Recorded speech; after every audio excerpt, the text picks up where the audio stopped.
भागवतम श्लोक संख्या 21 तक हम लोगों ने पाठ किया था। और हमने देखा किस प्रकार समुद्र और भगवान राम के बीच का वार्तालाप, और उसके बाद अभी भगवान राम और रावण के बीच का वार्तालाप।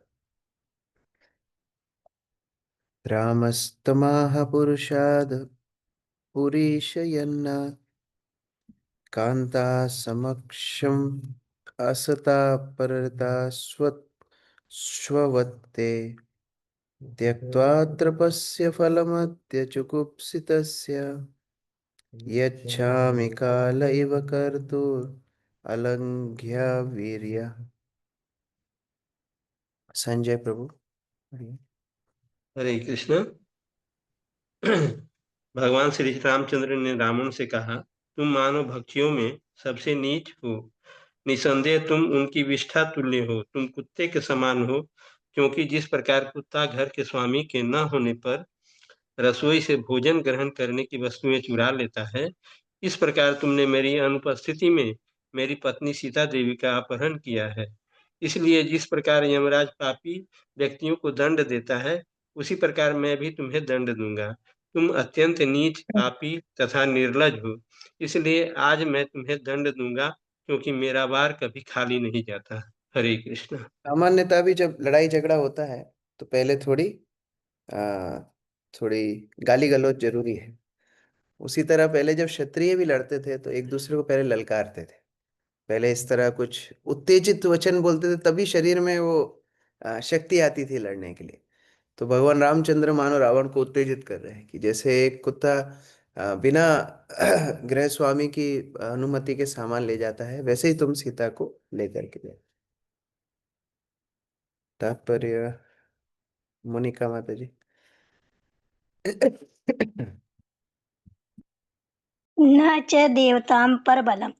कोई भावी बल दिव्य शक्ति से पार नहीं पा सकता। रावण इतना पापी तथा निर्लज था कि उसे इसका पता ही नहीं था कि भगवान श्री रामचंद्र की आदरणीय शक्ति माता सीता का अपहरण करने का क्या फल होगा। राक्षसों का यही अवगुण है। असत्यम अप्रेषितम ते जगदाहुरनि सरम। राक्षसों को इसका ज्ञान नहीं है कि शुद्ध भगवान इस सृष्टि के शासक है। वे सोचते हैं कि सब कुछ संयोगवश उत्पन्न हुआ है और उसका न तो कोई शासक है या राजा, न नियंता। इसलिए वे स्वतंत्र होकर स्वेच्छा से कर्म करते हैं और इस सीमा तक पहुंच जाते हैं कि लक्ष्मी तक का अपहरण कर बैठते हैं। रावण की यह नीति किसी भी भौतिकवादी हेतु अत्यंत घातक है। निसंदेह इससे भौतिकवादी सभ्यता का विनाश होता है, क्योंकि नास्तिक लोग राक्षस है, अतः वे घृणित से घृणित कर्म करते हैं, जिसके लिए वे अवश्य ही दंडित किए जाते हैं। धर्म श्री भगवान के आदेशों के अनुसार होता है, अतः जो भी इन आदेशों का पालन करता है वही धर्मी है। जो श्री भगवान के आदेशों का पालन नहीं करता वह अधर्मी है और उसे दंडित होना पड़ता है। हरे कृष्ण। तो भगवान की विस्मृति या भगवान की अस्तित्व को नकारने के कारण अधर्म के पथ पर व्यक्ति चलता है। अगर कोई व्यक्ति हमेशा ये सोचे कि मेरी कोई सदैव निगरानी कर रहा है, तो कभी धर्म के पद से च्युत नहीं होगा। यहाँ पर भगवान का अधिकार छोड़ करके व्यक्ति अपना अधिकार जमाते हैं।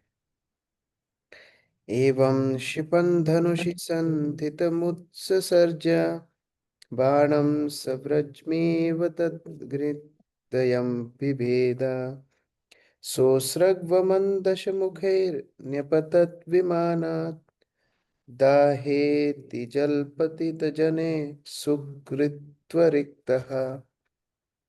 अजय प्रभु।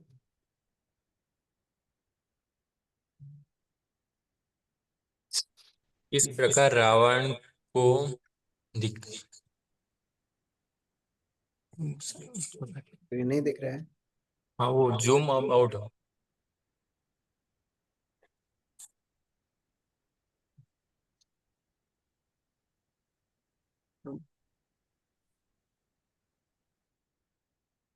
इस प्रकार रावण को दिखाने के बाद भगवान रामचंद्र ने अपने धनुष पर बाण और रावण को निशाना बनाकर बाण छोड़ा, जो रावण के हृदय में व्रत में समान भेद गया।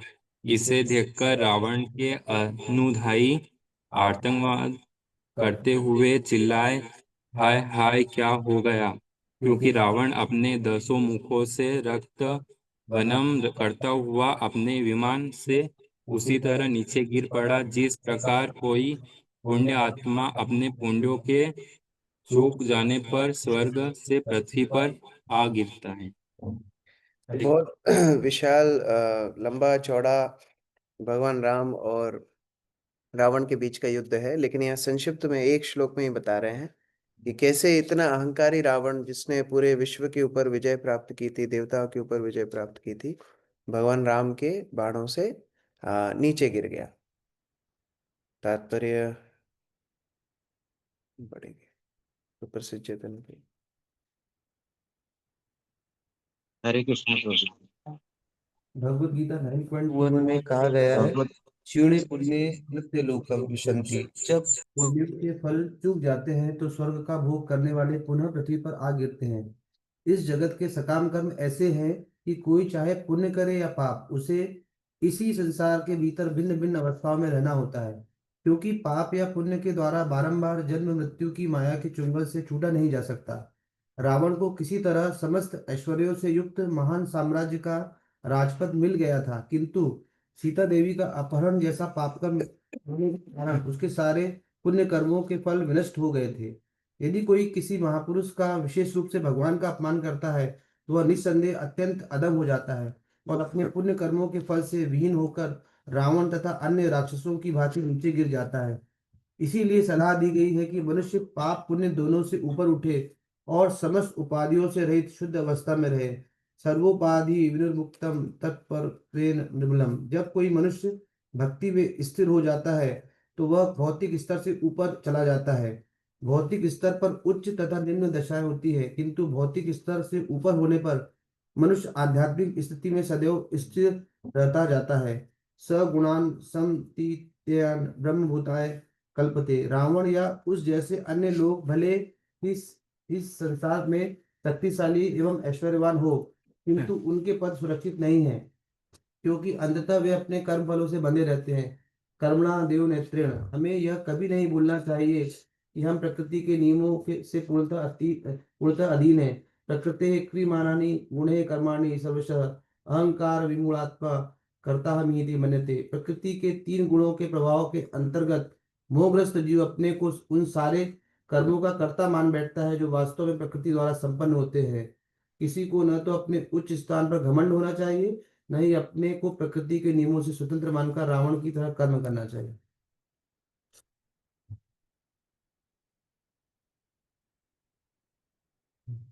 जैसे ही कोई व्यक्ति भगवान या वैष्णव के प्रति अपराध करता है, प्रभुपाद बीच में बोल रहे हैं, वो अपनी स्थिति से नीचे गिर जाता है, पतन हो जाता है। और उसी प्रकार जब कोई भगवान के नाम का आश्रय लेता है तो चाहे वो कितना ही पापी हो, वो उस स्थिति से बाहर निकल जाता है। मैं कल प्रवचन सुन रहा था तो उसमें बताया जा रहा था किस प्रकार अगर करोड़ों वर्षों से कोई घर में अंधेरा हो और उसमें एक दीपक जला दिया जाए तो वो अंधेरा ये नहीं बोलेगा कि मैं करोड़ों वर्ष का अंधेरा हूं, वो तुरंत दूर हो जाएगा। लेकिन इसका मतलब ये नहीं है कि वो दिए को आप बाहर निकालोगे तो भी अंधेरा दूर रहेगा। जैसे ही दिए को बाहर निकालोगे पुनः अंधेरा हो जाएगा। उसी प्रकार से जितने समय तक व्यक्ति भगवान के चरणों का आश्रय लेता है वो भी अच्युत बन जाता है, उसका भी पतन नहीं होता। लेकिन जैसे ही भगवान के चरणों का अनादर करता है तो उसका पतन हो जाता है। यह रावण उसका उदाहरण। ततो निष्क्रिम्य लंकाय यातु धान्या सहस्रशा मंदोदरया समम तत्र प्रारुदन्त्य उपाद्रवन्। सतीश प्रभु।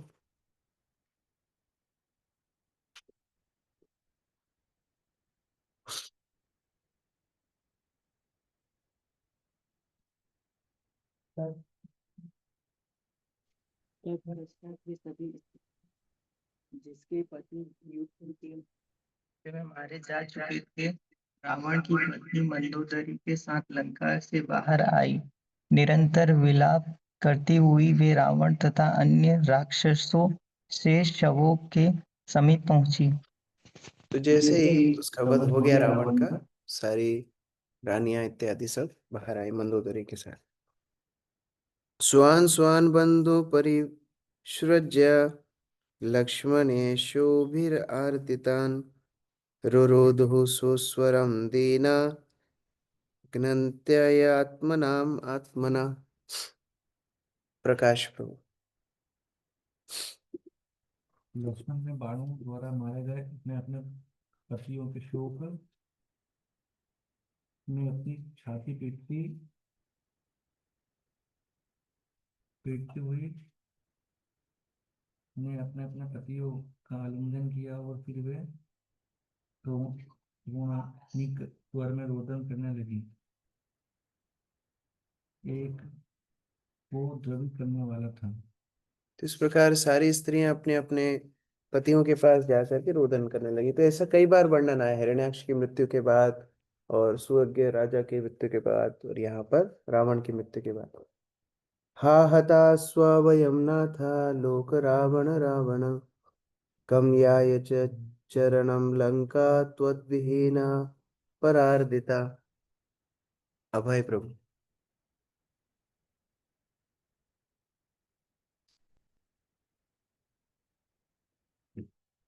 हे नाथ के स्वामी, तुम अनन्य की मुसीबत की प्रतिमूर्ति थे। एक बार तुम रावण रावण कहलाते थे। अब जब हम्म। तुम पराजित हो चुके हो, हम भी पराजित हैं, क्योंकि तुम्हारे बिन इस लंका के राजा शत्रु ने जीत लिया है। बताओ न अब लड़का किसी की शरण में जाएगी। लंका किसके आश्रय में अब जाएगी? और कैसे उनका गुणगान कर रहे हैं, लोक रावण। जो सबको रुलाने वाला है उसका नाम है रावण। तो कितना बड़ा कलंक है वास्तव में। जिसको देख करके लोगों को रोना आ जाए, वो रावण है। तो अगर जीवन पूरा इसी के ऊपर आधारित था कि दूसरों को कितना हमने कष्ट दिया, तो ये गति तो वो नहीं थी। सुजाता गोरे माता जी। तात्पर्य: रावण की पत्नी मंदोदरी तथा अन्य पत्नियां भली भांति जानती थी कि रावण कितना क्रूर व्यक्ति था। रावण शब्द का अर्थ ही है जो अन्य व्यक्तियों को रुलाता है। रावण निरंतर अन्य व्यक्तियों को व्यथा देता रहा, किंतु जब उसके पाप कृत्यों की पराकाष्ठा सीता देवी को कष्ट देने तक पहुंच गई, तब वह भगवान श्री रामचंद्र द्वारा मार डाला गया। तो दूसरों के उद्वेग में, दूसरों के कष्ट में जिसको प्रसन्नता मिले, वो असुर है, वो असुरी भाव है। तो असुरी भाव को छोड़ने का मतलब है वैष्णव भाव को पकड़ना। और वैष्णव भाव क्या है? जो दूसरों के कष्ट को देख करके कष्ट में आ जाता है, जो दूसरों को दुखी देख के दुखी हो जाता है, वो वैष्णव है। तो हमारे जीवन में भी हम देख सकते हैं, हम रावण का सरनेम वाले हैं कि वैष्णव के सरनेम वाले हैं। ना वै वेद महाभागा भवान कामावशं गता तेजोनुभावं सीताय येन नीतो दशानिमाम्। प्रदीप प्रभु।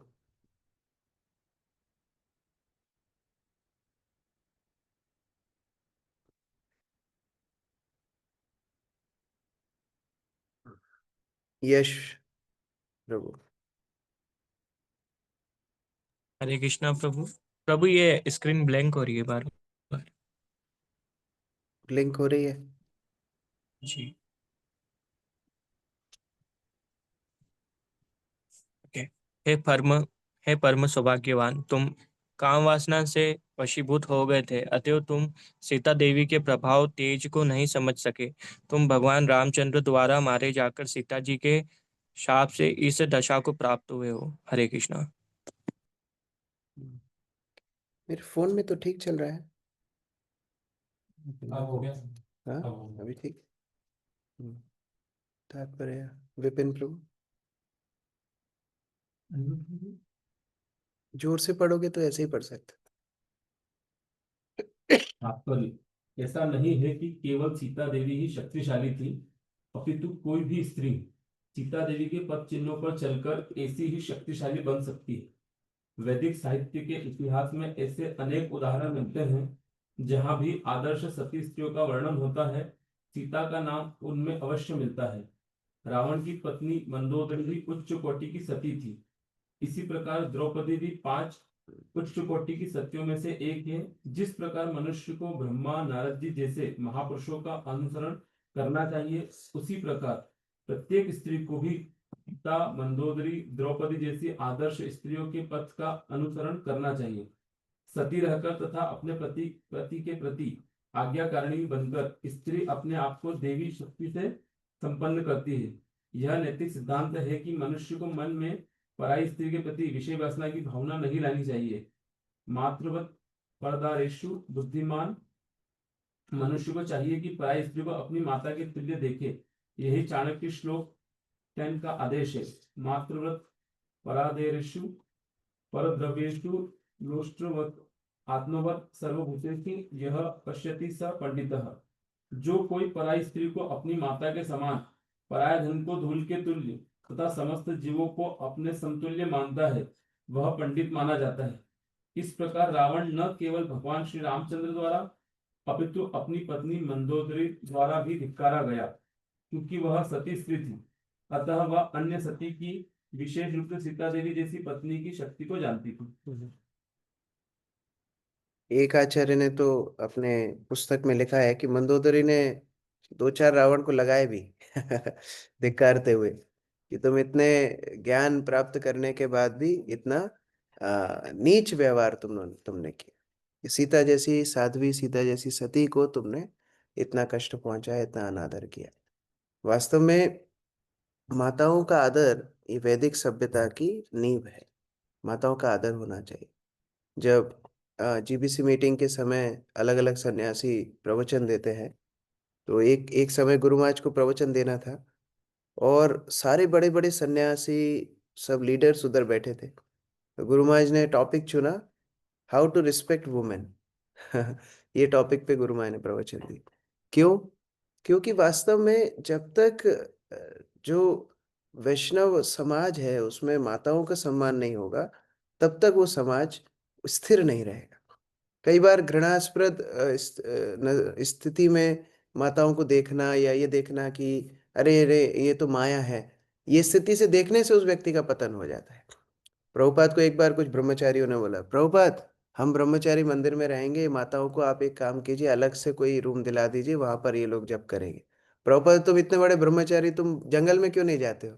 माता यहीं रहेंगी, तुमको उनको माता की दृष्टि से देखना है, ये आवश्यक है। तो इस प्रकार से सभी का अभ्यास होना चाहिए। माताओं का यथावत सम्मान वैष्णव समाज की नींव है। कृतैषा विद्वालंका वयं च कुलनंदना देह कृतो नन गृह्णानाम आत्मा नरक हेतवे। अक्रूर प्रभु। हरे कृष्णा प्रभु जी। हे राक्षस कुल के हर्ष, तुम्हारे ही कारण अब लंका राज्य तथा हम सब का भी कोई संरक्षक नहीं रहा। तुमने अपने कृत्यों के ही कारण अपने शरीर को गिद्धों का आहार और अपनी आत्मा को नरक जाने का पात्र बना दिया है। और इसमें भगवान राम को या किसी को भी दोष देने से कोई लाभ नहीं। तुम्हारे स्वयं के कर्मों के कारण तुम इस स्थिति में पड़े हुए हो। अमित प्रभु। हरे कृष्ण प्रभु जी, दंडवत प्रणाम। तात्पर्य, जो भी रावण के मार्ग पर चलता है, उसकी भर्त्सना 2 प्रकार से की जाती है। उसका शरीर कुत्तों तथा गिद्धों को खाने योग्य बन जाता है तथा उसकी आत्मा नरक में जाती है, जैसा कि स्वयं श्री भगवान श्रीमद् भगवद गीता में कहा है। तानः द्विषतः क्रूरान संसारेषु नराधमान शिपा में अजाश्रम अशुभ आसुरिव्यः एव योनिषु। जो लोग ऋषालु तथा दुर्जन हैं, जो मनुष्यों में सबसे अधम हैं, उन्हें मैं भवसागर में विविध राक्षस योनियों में डालता हूँ। इस प्रकार रावण, हिरण्यकश्यपु, कंस तथा दंतवक्र जैसे नास्तिकों की गति नारी के जीवन में है। रावण की पत्नी मंदोदरी सती होने के कारण सब कुछ जानती थी। यद्यपि वह अपने पति की मृत्यु पर विलाप कर रही थी, किंतु वह जानती थी कि उसके शरीर और आत्मा का क्या होगा, क्योंकि भले ही हमें अपनी भौतिक आंखों से यह न दिखे, किंतु ज्ञान की आंखों से देखा जा सकता है। पश्यन्ति ज्ञान चक्षुषः। वैदिक इतिहास में ऐसे कितने ही उदाहरण हैं जिनमें मनुष्य ईश्वर विहीन हो जाता है और उसे प्रकृति के नियमों के द्वारा निंदित होना पड़ता है। हरे कृष्ण प्रभु जी। आगे सुखदेव गोस्वामी बताएं। शिशुकवाच स्वानां विभीषणश्चक्रे कौशलेन्द्रानुमोदिता पितृमेधाविधानेन यदुक्तं परायकम्।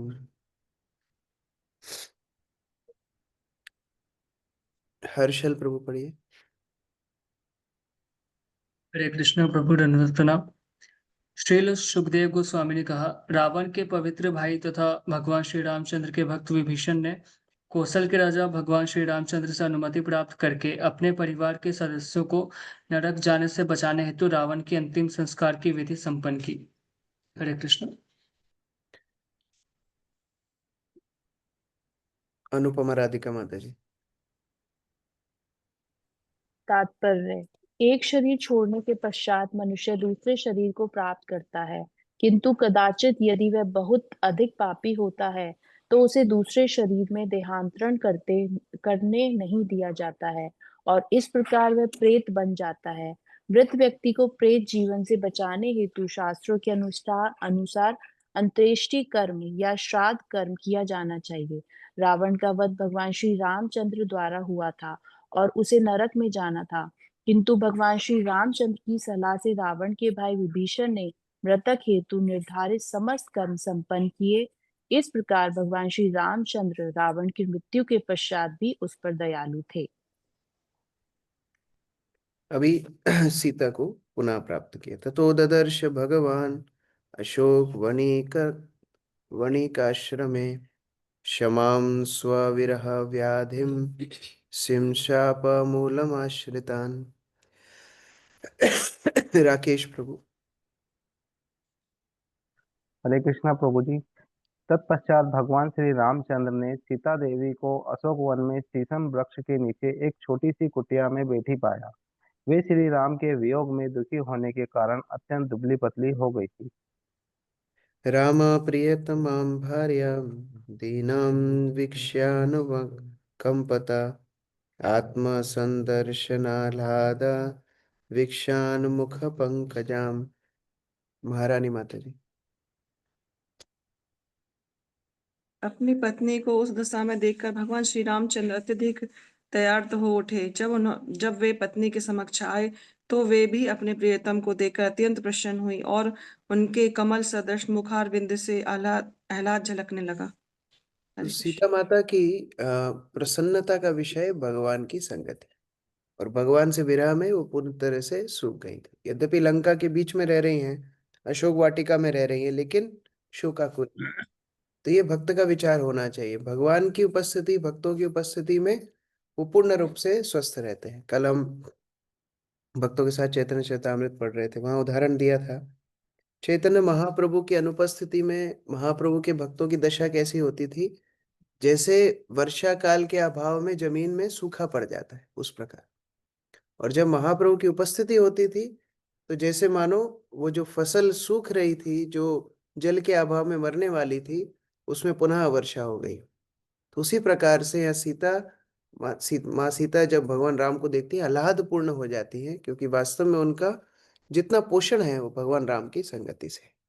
तो आगे किस प्रकार भगवान ने विभीषण को राजा बनाया और पुनः अयोध्या लौटे, कल चर्चा करेंगे। किसी का कोई प्रश्न है? यस, विपिन प्रभु।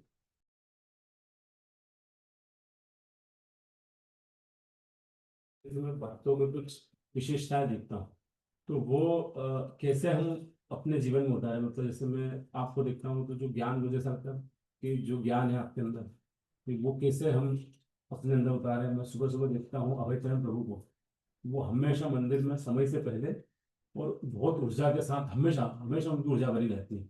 दक्ष प्रभु जी को देखता हूँ और मंगेश प्रभु को देखता हूँ, तो इनमें हमेशा उत्साह नजर आता है मुझे कि बहुत उत्साह रहता है और बहुत सिंसियर है। मैं सूरज प्रभु को देखता हूँ तो बहुत सिंसियर है, मतलब बहुत नियम का है। वो भी सीखना चाहिए।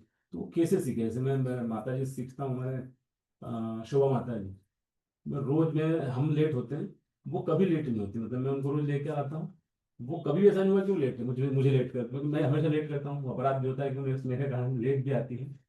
और हमेशा मैंने एक चीज देखा, इतने दृढ़ है वो, कैसा भी मौसम और लेट भी सोएंगे लेकिन आना है, मतलब मंदिर आती है। कि कैसे गुण हम हमारे अंदर डाल कुछ। वैष्णवों के गुणों का गुणगान करके हम वैष्णव के गुणों को प्राप्त करें। कोई भी वस्तु को आपको प्राप्त करना है, उसका सूक्ष्म तरीका है, उसके ऊपर ध्यान केंद्र करो। भागवत बताती है ये कीड़ा, वास्प, वास्प को क्या बोलते हैं हिंदी में? भाव। नहीं, वास्प, वास्प, उसको जो भी हो, एक कीड़ा एक मक्खी के ऊपर केंद्र अपना स्थित करता है तो मक्खी बन जाता है।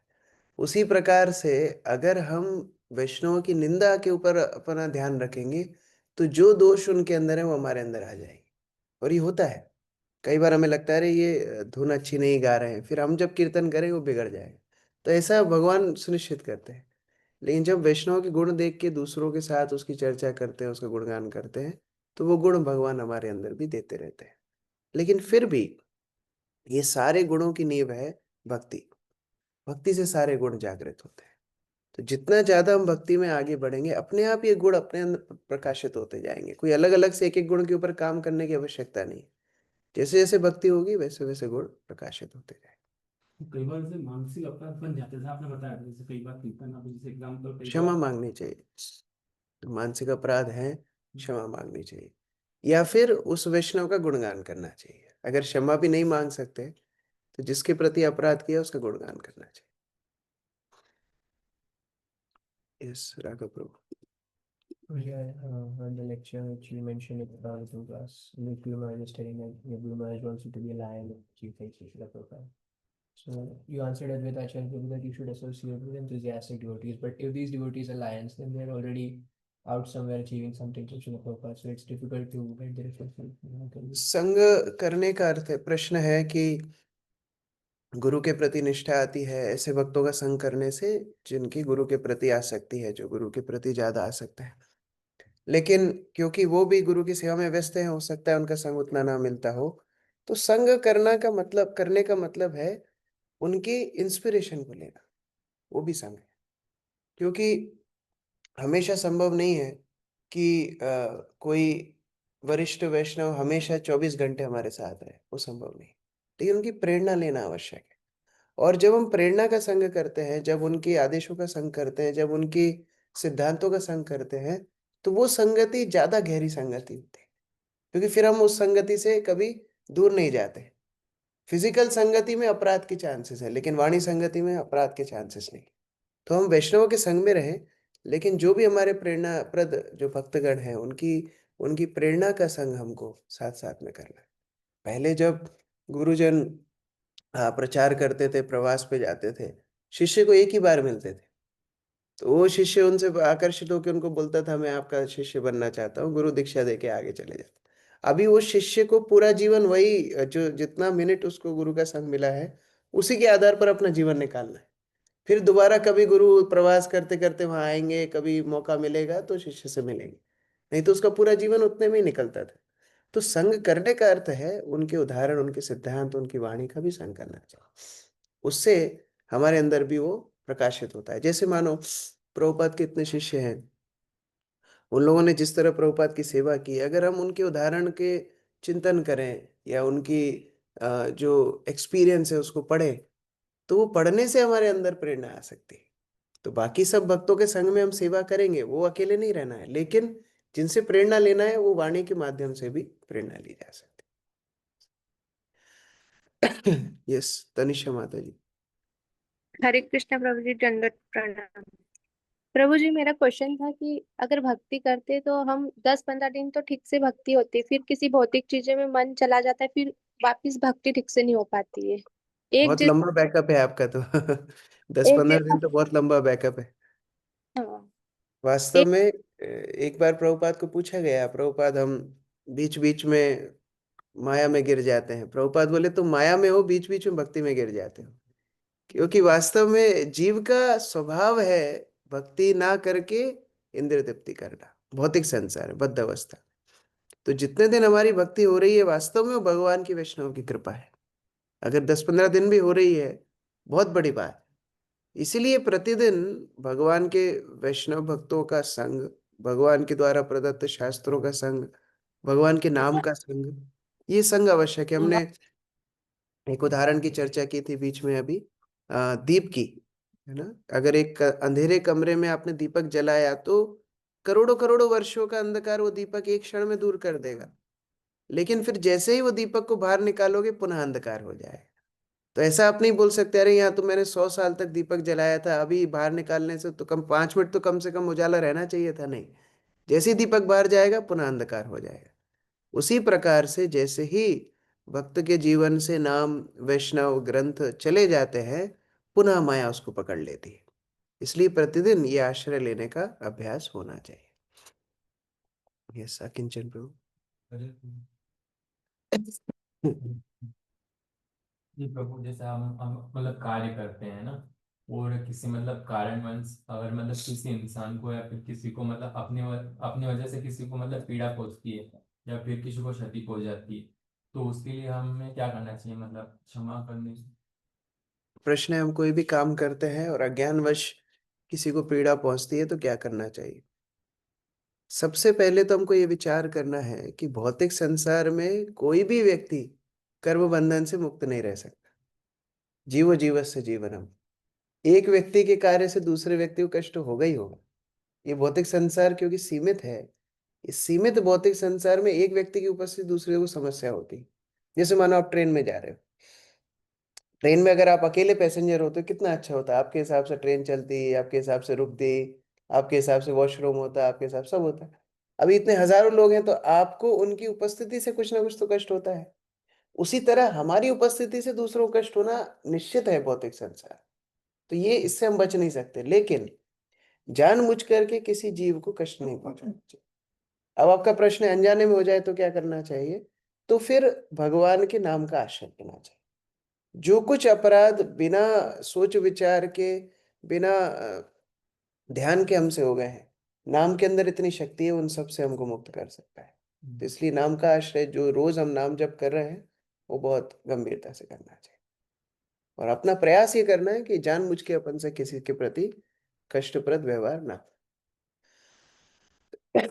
रुचि माता जी।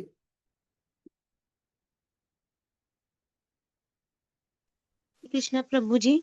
प्रभु जी, मेरा प्रश्न है कि हम लोग जैसे कई लोग होते हैं जो मेरे मतलब उसमें है, तो वो लोग है ना जानबूझ के मतलब दूसरों को परेशान करना, उनके ऊपर कुछ ऐसा करना, फिर सुबह उठ के पूजा पाठ करने में लग जाना, फिर ऐसा बोलना कि हम तो भगवान की भक्ति करते हैं तो जो हमारा कर्म है वो कट जाएगा, और फिर इस तरीके के मतलब बिहेव करते, तो ऐसे उससे मानसिक रूप से हम मतलब दूसरे लोग जो जिनने ने अपराध नहीं किया है उन्हें बड़ा कष्ट होता है, तो कैसे मतलब वो करें, ऐसे लोगों से दूर रहें।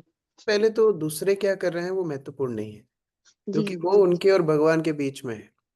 जी। भगवान किस स्थिति में उनको देख रहे हैं वो हम निर्णय नहीं कर सकते, लेकिन हमारे जीवन में हमको देखना है, अगर हमने भक्ति का आश्रय लिया है तो उसके बाद जो वस्तुएं, जो व्यवहार भगवान को पसंद नहीं है वो हमको बंद करना चाहिए। नहीं तो वो क्या होगा, वो नाम अपराध होगा। नाम के बल पर पाप करना सप्तम नाम अपराध है। उसका मतलब क्या है, एक तरफ तो हम नाम कर रहे हैं और दूसरी तरफ वो काम कर रहे हैं जो नाम के विरुद्ध है, जैसे पापाचार करना, चार नियमों का खंडन करना, या फिर दूसरों को अपराध करना इत्यादि। और ये सोच रहे हैं कि नाम तो चल ही रहा है, नाम के साथ साथ ये चीजों से मैं शुद्ध हो जाऊंगा, तो ये नाम अपराध होता है। तो फिर नाम उसको सुरक्षा प्रदान नहीं करता। तो इसलिए बहुत सुरक्षित हमको रहना चाहिए।